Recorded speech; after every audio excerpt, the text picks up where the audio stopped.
আমরা অনেকে মনে করি যে মজো কিনলেই 1 টাকা মনে হয় প্যালেস্টাইন পায় বা ফিলিস্তিনিরা পায়। আসলে ব্যাপারটা ওরকম না। এখানে মজো কিনলে খাইলেই যে 1 টাকা পাবে এমনটা না। এখানে একটা প্রসেস আছে। মজুটা কেনার পরে একটা প্রসেস অবলম্বন করতে হয়। আজকে সেই প্রসেসটা আপনাদেরকে দেখাবো। সেটা হলো দেখেন এখানে একটা কিউআর আছে। মজটা কেনার পরে এখানে মোবাইল থেকে আহ, এই কিউআর এ স্ক্যান করতে হবে। স্ক্যান করার পরে একটা অপশন আসবে, দেখেন এখানে লেখা আছে ডোনেট ফর প্যালেস্টাইন, 1 টাকা ফরম ইজ বোতল সোল্ড। ডেইলি কালেকশন, এখানে ডেইলি কয় টাকা কালেকশন হচ্ছে এই পর্যন্ত, কয় টাকা প্যালেস্টাইন পাইছে সেটা দেওয়া আছে এখানে।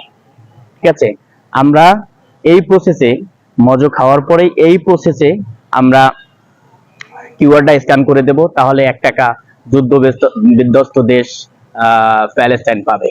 আমরা এভাবে মজা খাওয়ার পর ফেলে না দিয়ে কিউআর করে 1 টাকা প্যালেস্টাইনকে দেই।